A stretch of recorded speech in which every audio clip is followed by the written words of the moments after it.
Tantor Audio, a division of recorded books, presents The King's Shadow, Obsession, Betrayal, and the Deadly Quest for the Lost City of Alexandria, by Edmund Richardson, narrated by Julian.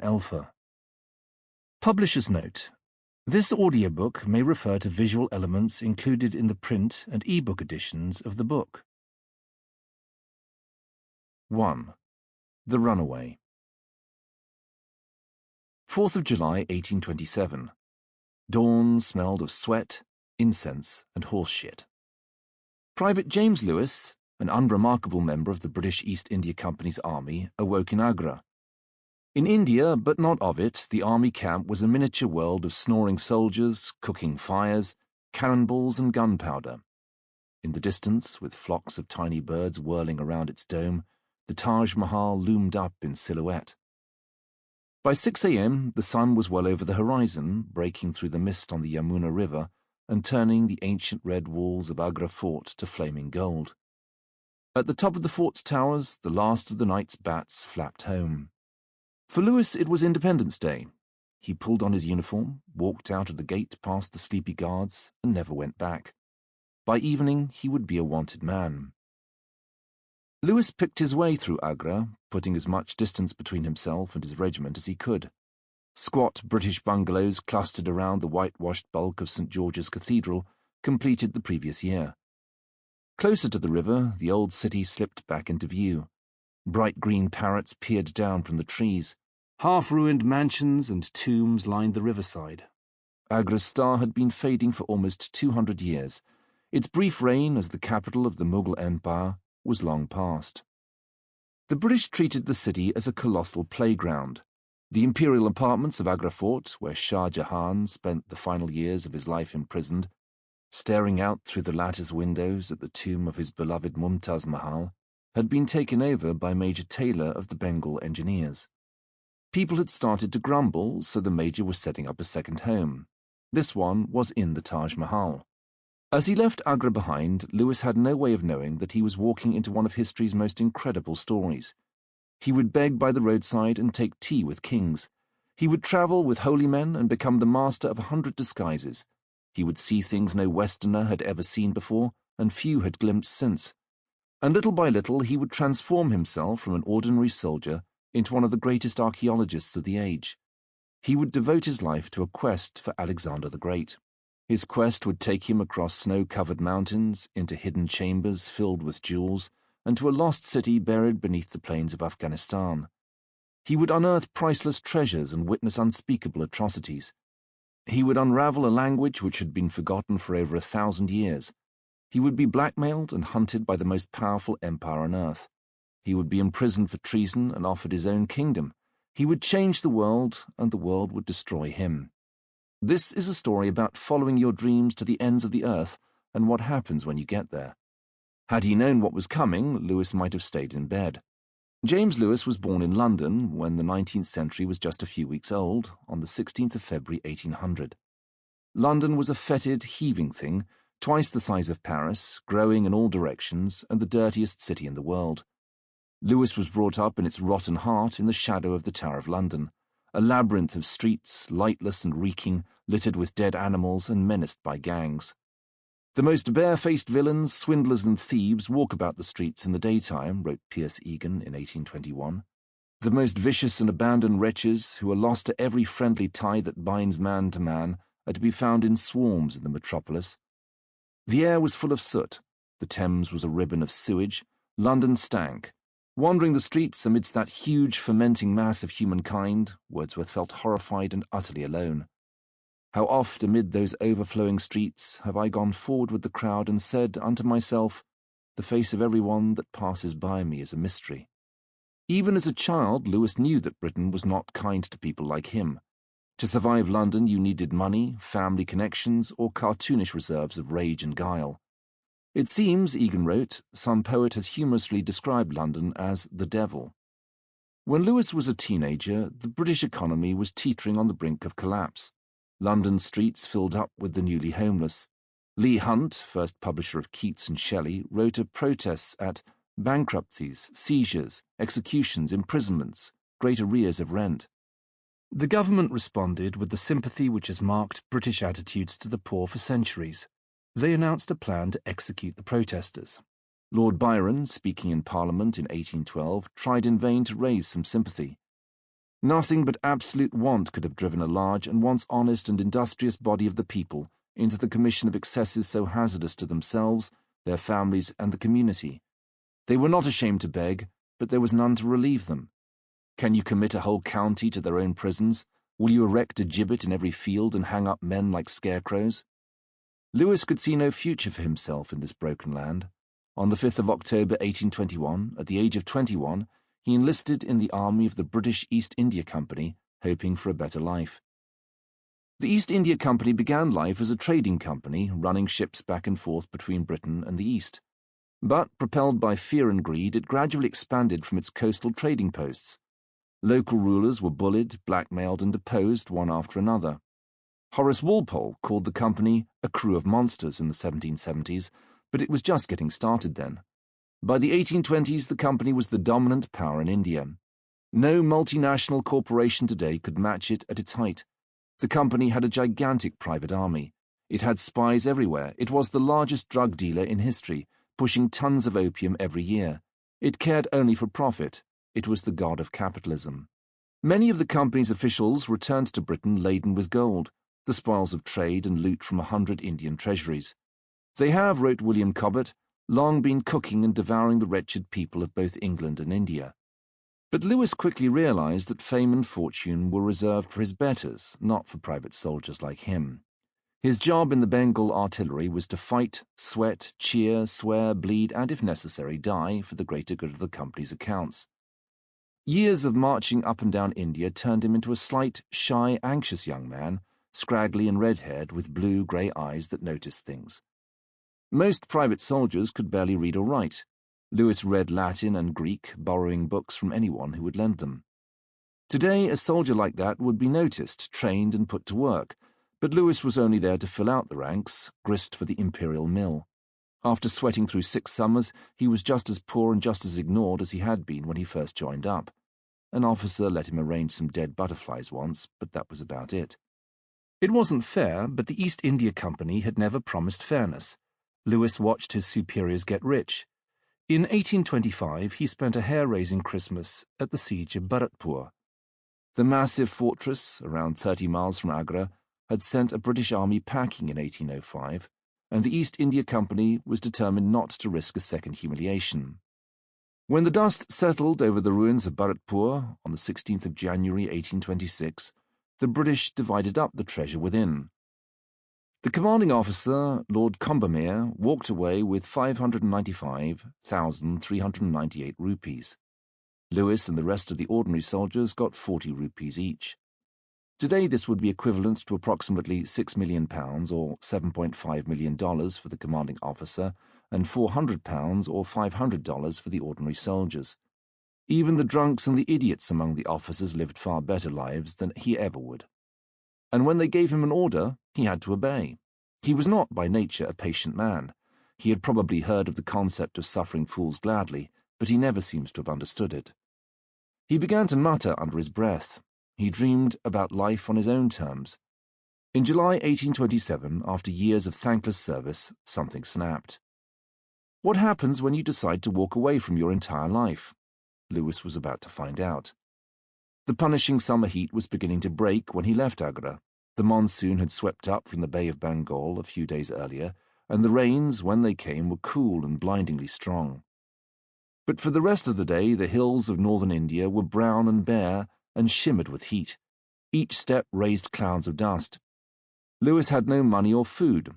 I was now destitute, a stranger in the centre of Asia, unacquainted with the language, which would have been most useful to me, and from my colour exposed on all occasions to notice. Staying alive was going to be a problem. Lewis had a bigger problem, though, the East India Company. As soon as his absence was discovered, his description was sent out across India far faster than he himself could travel. Towns, garrisons, and frontier officials were put on alert. The company's vast network of spies took pleasure in hunting deserters down and delivering them over to military justice. If Lewis was caught, he might be flogged to the point of death, revived, then flogged again. or he might be put to death in a particularly unpleasant manner. The company was known for tying its Indian soldiers to the mouths of cannon and quite literally blasting them into smithereens. They would just hang Lewis, but that was cold comfort. Either way, the birds that haunted the company's places of execution would be waiting. A number of kites, a bird of prey very common in India, actually accompanied the melancholy party in their progress to the place of execution, wrote one horrified British soldier, as if they knew what was going on, and then kept hovering over the guns from which the culprits were to be blown away, flapping their wings and shrieking as if in anticipation of their bloody feast, till the fatal flash which scattered the fragments of bodies in the air. When, pouncing on their prey, they positively caught in their talons many pieces of the quivering flesh before they could reach the ground. Lewis had seen what the East India Company did to deserters. At the siege of Bharatpur, one of his fellow artillerymen, a man named Herbert, had slipped through the British patrols and gone over to the other side.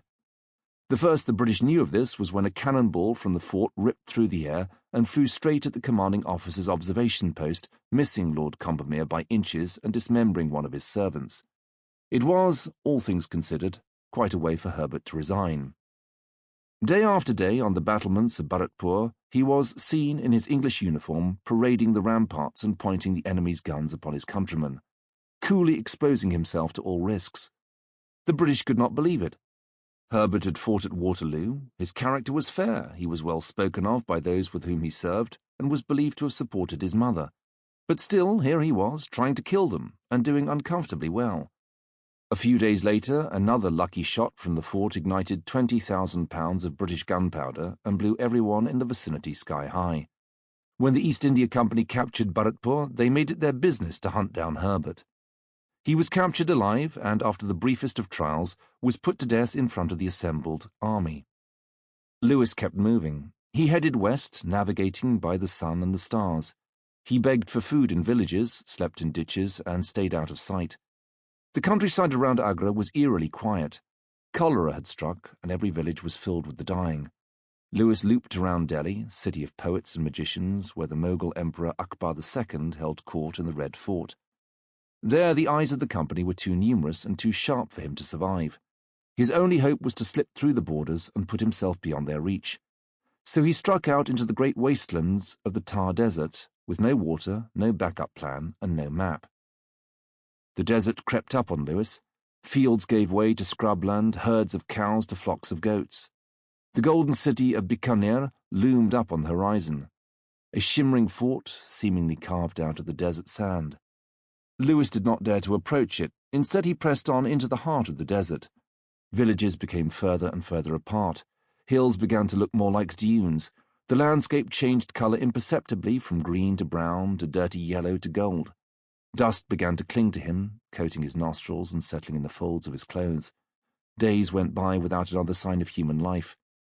The sun hung malevolently in the sky. It was too hot for tigers, so at least he could sleep soundly. That was the only good news.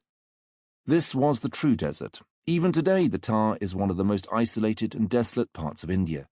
The temperature can reach 50 degrees centigrade, 122 degrees Fahrenheit.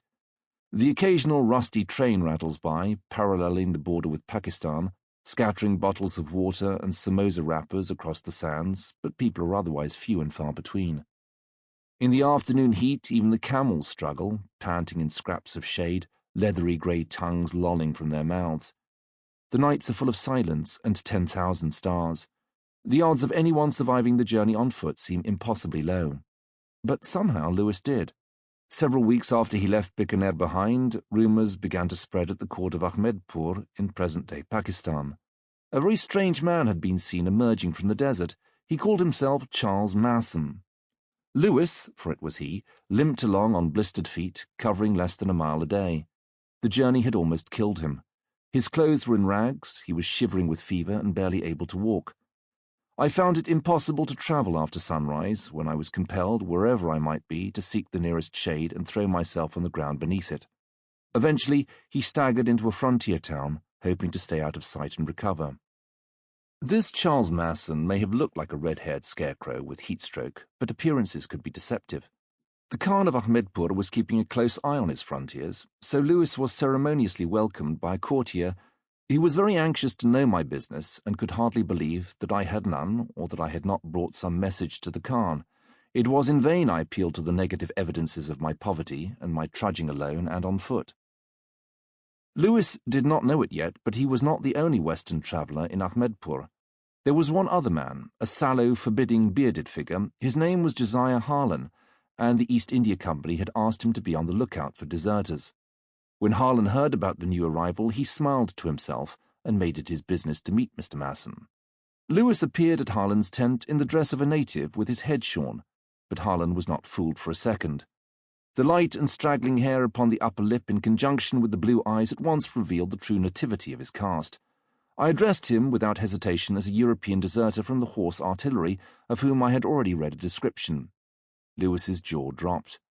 Harlan loomed over him, huge and wild-looking. Already, Lewis could feel the rope around his neck and hear the vultures circling. Visibly shaken, he stammered out his cover story, asserting that he belonged to Bombay and was merely travelling for amusement in this direction with the intention of proceeding home overland. Harlan almost laughed aloud. He had heard many lies in his time and had told more than a few himself, but this wretched-looking man had to be the worst liar he had ever met. Josiah Harlan had set out from America at the age of 21 with the modest ambition of making himself a king.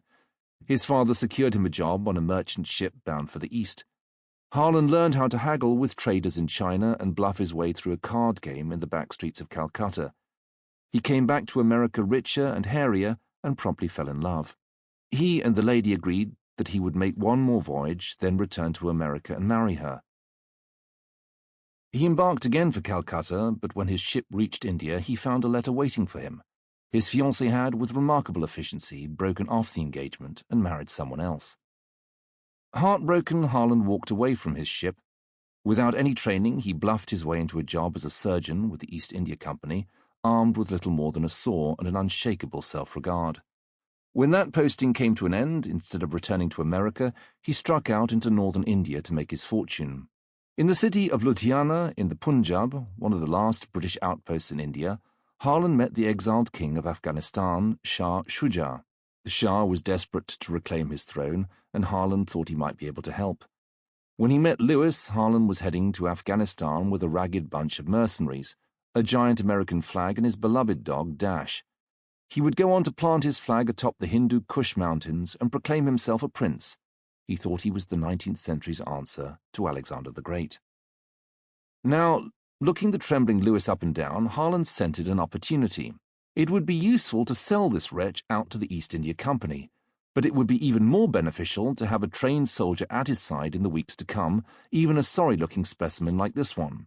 Perceiving his extremely uncomfortable position by the tremor of his voice and personal demonstrations of alarm, Harlan wrote, I quieted his terror with the assurance that I was not an Englishman and had no connection with the British government, and consequently neither interest nor duty could induce me to betray him now or hereafter.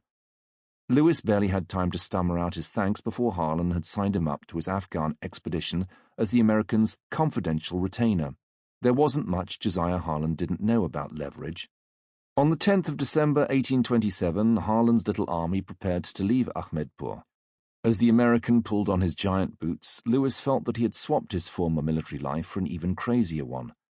Harlan had dressed him in his battered old Bengal artillery uniform, broadsword and all. He let him keep the name Charles Masson, and Lewis decided that he liked it better than his old one. Harlan himself, with customary chutzpah, had outfitted himself as a British officer. Still stricken from the fever, red-eyed and unshaven, this Masson was a grotesque parody of the well-groomed soldier he had been a few months ago. But he was happy to be alive and happier still to be mounted on one of Harlan's horses, even if he did keep falling off. Soon the unlikely expedition was making good progress. Harlan's force now amounted to around 100 men, though he didn't trust a single one of them. He and his second-in-command, Gul Khan, bickered constantly. Gul Khan was a fat 50-something, missing a hand and an eye, but magnificently moustached and armed to the teeth. He specialized in passive-aggressive speeches about his own unshakable loyalty, which drove Harlan to distraction. Death to the king's enemies, and may his salt become dirt in the mouths of traitors. 20 years have I been a faithful servant to his majesty, an unrewarded slave, but let that pass. Now is the time for duty. What though the king never distinguished his friend from his foe? Thank God the king is a great king. Gul Khan could never quite remember how he had lost his hand. He told a different story every time. In Ludhiana, the rumour was that Shah Shuja had cut it off. Harlan fussed and worried every mile of the way. If he spotted a single bundle tied up sloppily, he would start ranting. There will be great waste of physical power, destruction of property, suffering to man and beast.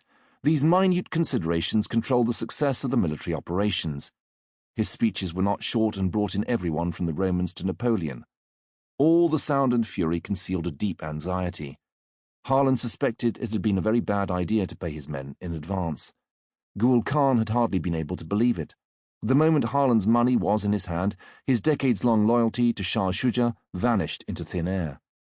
"This much of his, the Shah's salt, have I eaten," he told Harlan with a grin, "and now I commit him to the mercy of God. Let the brave serve the brave.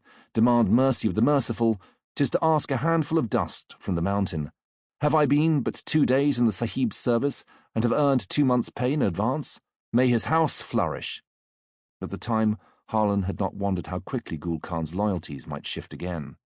Beyond the frontiers of the East India Company, power was seemingly there for the taking.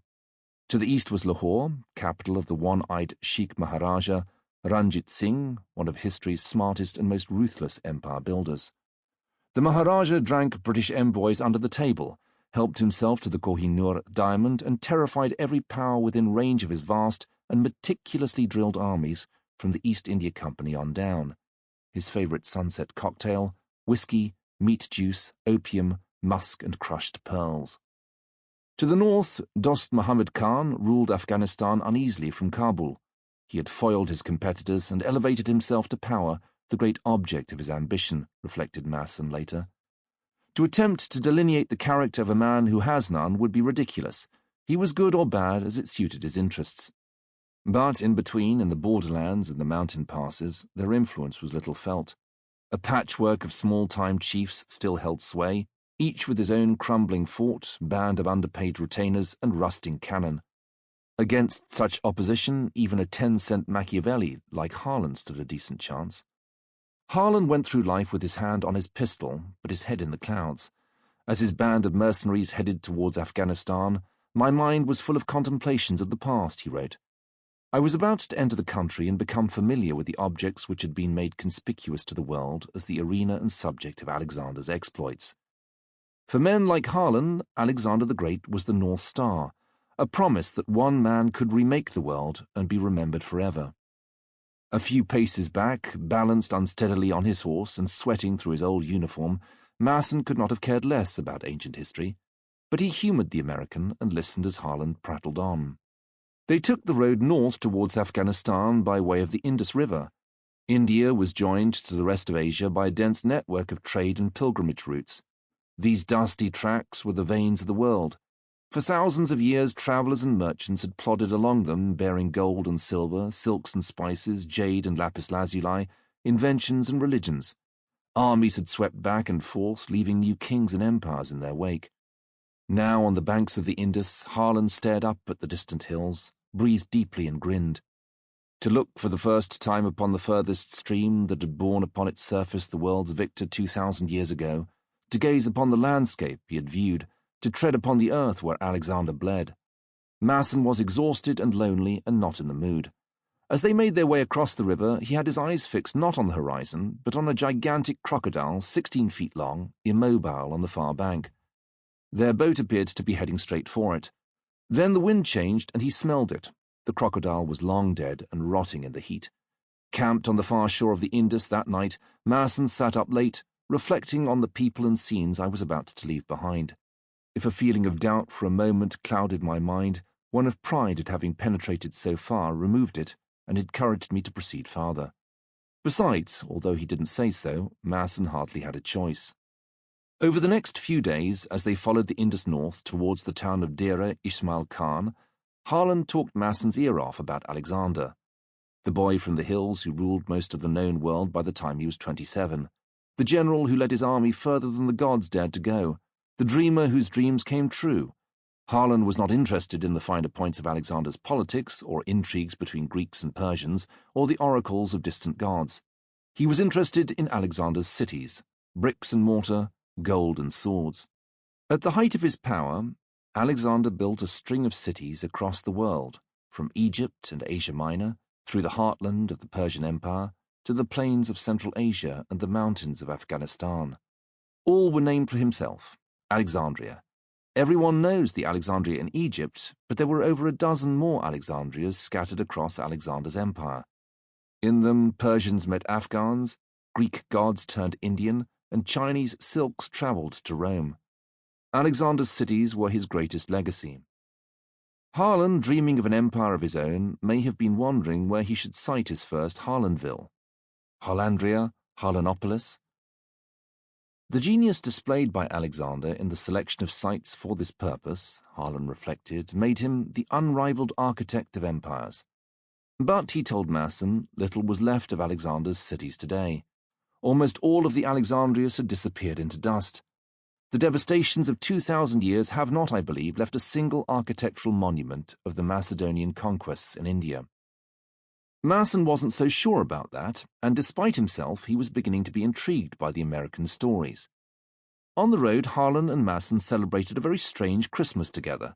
Masson gorged himself on fruit from the orchards of Afghanistan, fresh grapes, pears, and apples, until he was bloated and happy. It was a long way from the ancient church of St. Mary Aldermanbury in London, where he had been baptized and had celebrated Christmas as a child.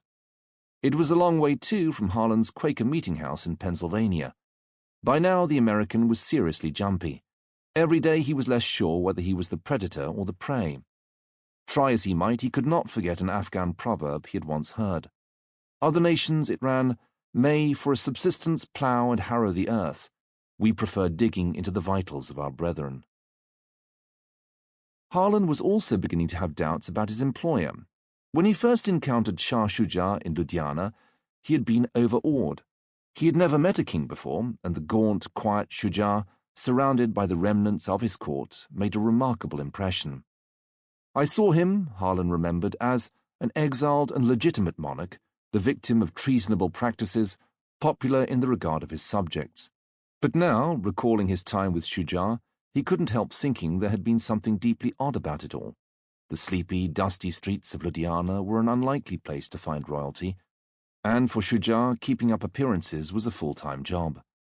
None were allowed to sit in his presence. The Governor-General of India would not have been permitted the familiarity of equal pretensions which this privilege implied. Under no circumstances, however, urgent, would His Majesty deviate from the etiquette of the Kabul court, wrote Harlan. Flagellation was a common infliction for trivial delinquencies, and the ear was ever shocked by barbarous threats of mutilation, publicly promulgated through the proclamation of a crier as the award of disobedience. When Shuja went for a walk, things got even stranger. He was preceded through the deserted streets of Ludhiana by a phalanx of courtiers who proclaimed the approach of the king, shouting to the lifeless winds and unpeopled highways, "Stand afar," as though he was in the middle of obedient subjects. "Stand afar," with the deep and sonorous intonation of self-important command, preceded the awe-inspiring, solemn march of Shuja, where there was none to obey. Shuja treated his life in Ludhiana as a temporary inconvenience, a brief and unsavoury interlude, like a holiday stay with some disagreeable relatives, to be endured before returning to his throne in Kabul. When Harlan met him, he had been in exile for 18 years. For now, Harlan focused on keeping his force together and Dash well fed. "Love me, love my dog" was a motto by which he lived.